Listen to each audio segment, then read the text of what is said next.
Stand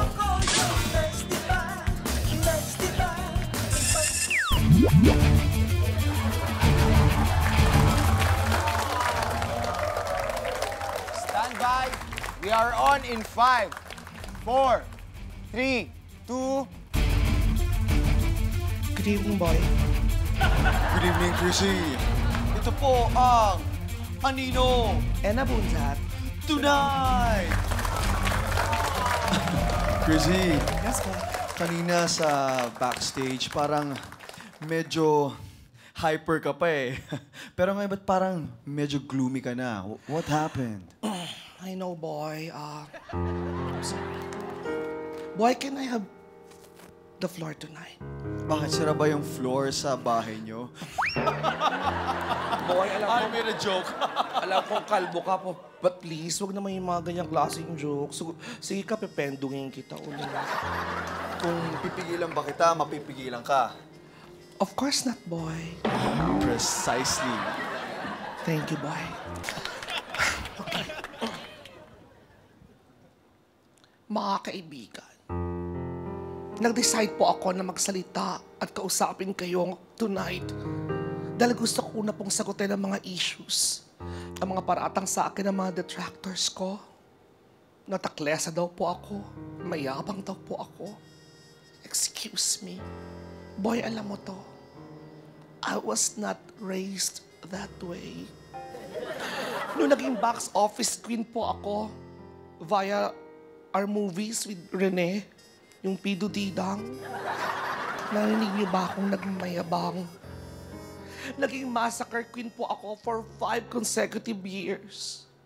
Narinig niyo ba akong nagmayabang?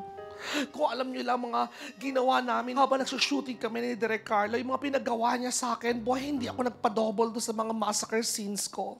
May eksena doon sa isang massacre movie ko, yung tinapon ako sa isang bundok sa Antipolo, hindi po ako nagpa-double. Ako talaga yung gumulong-gulong mula sa isang bundok doon sa Antipolo. Pag-cut ni Direk Carlo, pagtayo ko, nasa Laguna na po ako.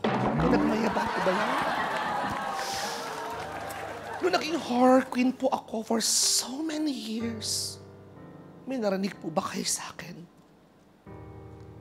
I remember one time, sabi ni Direk Chito sa akin, para daw maging horror queen talaga ako, kahit yung mga scenes na wala akong dialogue, dapat ma-feel ng audience na natatakot po ako. Winorship ako ni Direk Chito for that scene at nag-internalize po ako for more than 5 hours. At in fairness naman sa akin, boy, nagawa ko naman doon sa isang movie namin ni Claudine. Wala akong dialogue nung nakita ko yung multo. Hindi naman po sa pagmamayabang, pero mafe-feel nyo talaga yung fear. Yung pagtalikod kong ganyan, nakita ko yung multo, sabi kong ganyan.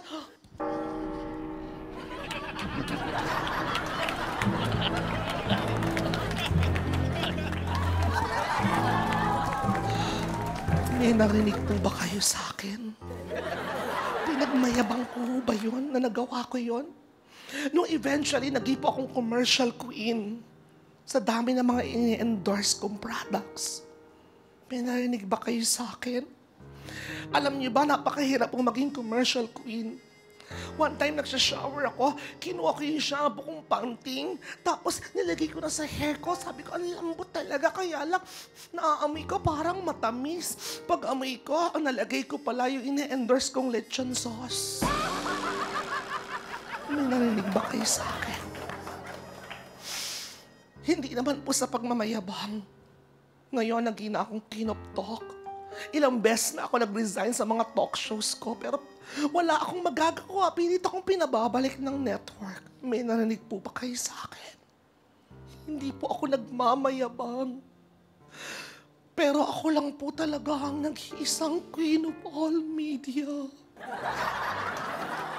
Yun lang, boy. Ito na naman po, isang napakalupit, napakapunong-puno ng impormasyon, ang Anino and Abunzat Tonight!